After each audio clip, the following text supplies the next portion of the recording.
ڈالیں گے ہم پیدائش مولا کی دھوم، مثل فارس نہ جھٹکے گئے گراتے جائیں گے،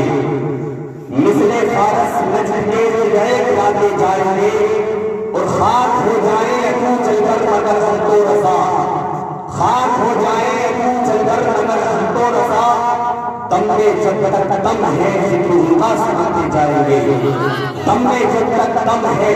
ذکر ان کا سناتے جائیں گے۔ دیوانہ عشق احمد کو زنجیریں سجدہ کرتی ہے، دیوانہ عشق احمد کو زنجیریں سجدہ کرتی ہے، بیدار مقدر والوں کو تقدیریں سجدہ کرتی ہے، بیدار مقدر والوں کو تقدیریں سجدہ کرتی ہے۔ اور عید میلاد النبی کا دن آیا تو عید کا پرچم لہرایا، عید میلاد النبی کا دن آیا تو عید کا پرچم لہرایا، اے صلی اللہ بتخانوں میں تصویریں سجدہ کرتی ہے، اے صلی اللہ بتخانوں میں تصویریں سجدہ کرتی ہے۔ حسنین صفت جو بن کے رہے ہر ظلم سہے پر وفا کرے، حسنین صفت جو بن کے رہے ہر ظلم سہے پر وفا کرے، اس مرد مجاہد کے آگے شمشیریں سجدہ کرتی ہے، اس مرد مجاہد کے آگے شمشیریں سجدہ کرتی ہے۔ حضرات محترم، اللہ تبارک و تعالیٰ نے قرآن مقدس میں ارشاد فرمایا، لقد من اللہ علی المؤمنین اذ بعث فیہم رسولا، بے شک اللہ کا بڑا احسان ہوا ہم مسلمانوں پر کہ انہی میں سے ایک رسول بھیجا۔ برادران ملت اسلامیہ، اللہ کا لاکھ لاکھ شکر احسان ہے کہ اس نے ہمیں اور آپ کو بے شمار نعمتوں سے مالا مال فرمایا، مگر اللہ تبارک و تعالیٰ نے کسی بھی نعمت پر احسان نہیں جتایا۔ حضرات محترم، اگر آپ حضرات اگر مشرق کی طرف انگلی اٹھا کر دیکھے تو اللہ تبارک و تعالیٰ کی نعمتوں کا جلوہ نظر آئے گا، اگر آپ مغرب کی طرف انگلی اٹھا کر دیکھے تو اللہ تبارک و تعالیٰ کی نعمتوں کا جلوہ نظر آئے گا، اگر آپ جنوب کی طرف انگلی اٹھا کر دیکھے تو اللہ تبارک و تعالیٰ کی نعمتوں کا جلوہ نظر آئے گا، اگر آپ شمال کی طرف انگلی اٹھا کر دیکھے تو اللہ تبارک و تعالیٰ کی نعمتوں کا جلوہ نظر آئے گا۔ حضرات محترم، اللہ تبارک و تعالیٰ کا یہ لاکھ لاکھ شکر احسان ہے۔ برادران ملت اسلامیہ، حضرات محترم، اللہ تبارک و تعالیٰ یہ جو ہمیں جو اللہ نے جسم دیا ہے یہ اللہ تبارک و تعالیٰ کی نعمت ہے، جان اسی کی نعمت ہے، کھانا اسی کی نعمت ہے، کھانا اسی کی نعمت ہے، پانی اسی کی نعمت ہے، حضرات محترم، اور قرآن اسی کی نعمت ہے، اور ایمان اسی کی نعمت ہے۔ حضرات محترم، انسانوں کو کیا مجال ہے کہ اللہ تبارک و تعالیٰ کی نعمتوں کو شمار کر سکے؟ خود اللہ رب العزت ارشاد فرماتا ہے، وَإِن تَعُدُّوا نِعْمَتَ اللَّهِ لَا تُحْصُوهَا، اگر اللہ کی نعمتیں کو گنو گے تو شمار نہ کر سکو گے، مگر پروردگار عالم کا کرم دیکھیے کہ اس نے اپنے بندوں کو ان گنت نعمتوں سے نوازا ہے، مگر کسی بھی نعمت پر احسان نہیں جتایا ہے۔ حضرات محترم، یوں ہی نہیں کہ اللہ تبارک و تعالیٰ نے انسان کو اپنے شعور سے نوازا مگر احسان نہیں جتایا، دین و فن سے نوازا مگر احسان نہیں جتایا، آسمان کا شاہراہ لگایا مگر احسان نہیں جتایا، زمین کا فرش بچھایا مگر احسان نہیں جتایا، چاند کی چاندنی سے نوازا مگر احسان نہیں جتایا، سورج کی روشنی سے نوازا مگر احسان نہیں جتایا، عزت و عظمت سے نوازا مگر احسان نہیں جتایا، کہکشاں کے جمال سے نوازا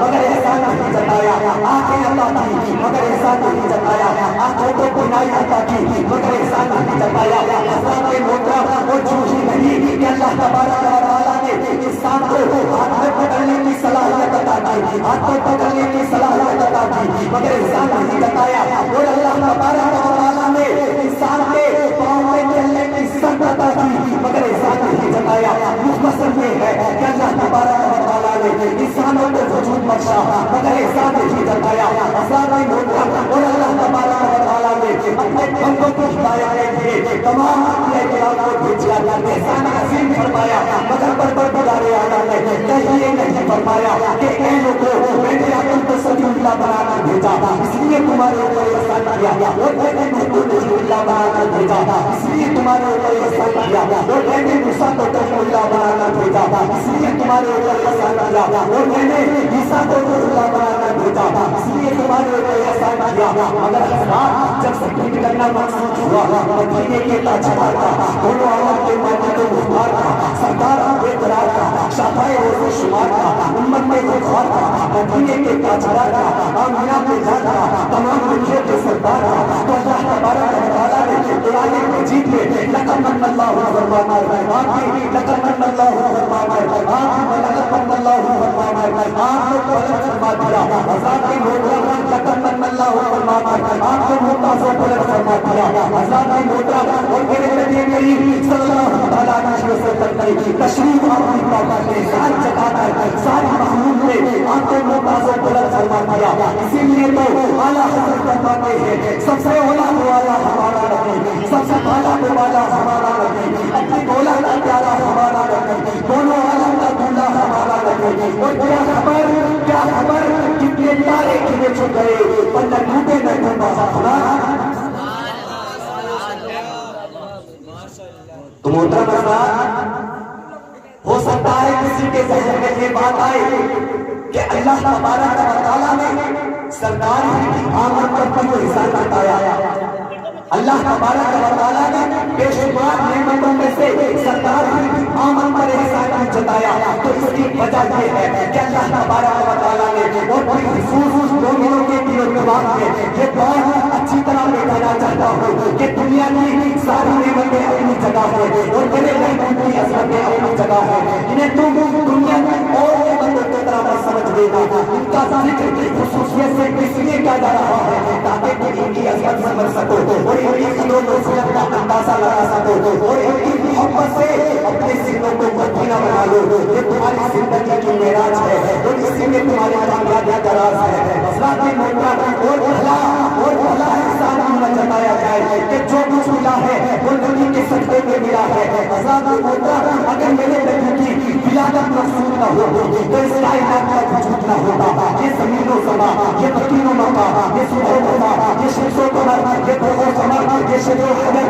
یہ سب حضور کے سجدے میں ہے۔ اس سلسلے میں حدیث میں قدسی ہے مولانا لما خلقت الازواج والبنین، اے محبوب اگر آپ کو پیدا کرنا مقصود نہ ہوتا تو میں اس کائنات کو پیدا نہ کرتا، میں چاند ستاروں کو پیدا نہ کرتا، میں سمندروں کو پیدا نہ کرتا، میں بہاروں کو پیدا نہ کرتا، میں جن انسان کو پیدا نہ کرتا۔ اسی لیے تو اعلیٰ حضرت فرماتے ہیں زمین و زمان تمہارے لیے، مکان و مکان تمہارے لیے، چنین و چنا تمہارے لیے، بڑے و جہاں تمہارے لیے، مجھے بھی بہا تمہارے لیے۔ اور دوسری جگہ نے ارشاد فرمایا وہ جو نہ تھے تو کچھ بھی نہ تھا، وہ جو نہ ہو تو کچھ نہ ہو، جان ہے وہ جہاں کی، جان ہے وہ جہاں۔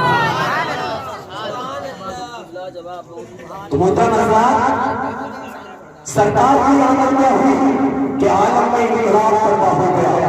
عالم میں انقلاب برپا ہو گیا، کفر و شرک کے باتیں چھٹ گئے، ظلم و زیادتی کی عادت بن گئی، طاقت و قدرت کا بے جا استعمال بند ہو گیا۔ حضرات محترم مظلوموں کی سلسلہ مسکراہٹوں میں تبدیل ہو گئی۔ حضرات محترم لوگوں کو مکان مکان مل گیا، پنچیاں خیر و برکت کا پیغام بن گئی، وہ جس حضرت ہاشمی کے کلموں پر بن گئے، ذروں کو آفتاب اور غلاموں کو امام بنا دیا۔ بھلا تعریف و توصیف کون بیان کر سکتا ہے؟ حضرات محترم اسی لیے تو لوگ اقرار فرماتے ہیں چاند سے تشریح دینا یہ دن کا حساب ہے، چاند سے تشریح دینا یہ دن کا حساب ہے۔ اور چاند میں تو داغ ہے اور ان کا چہرہ صاف ہے، چاند میں تو داغ ہے اور ان کا چہرہ صاف ہے۔ حضرات میرا وقت ہو چکا ہے، میرے بعد آپ کو خطیب اہل سنت حضرت مولانا غازی صاحب کو بیان کا خطاب آپ کو سننا ہے، تو حضرات میرے کہنے آپ کو سننے میں جو یاد ہوتے ہیں۔ السلام علیکم۔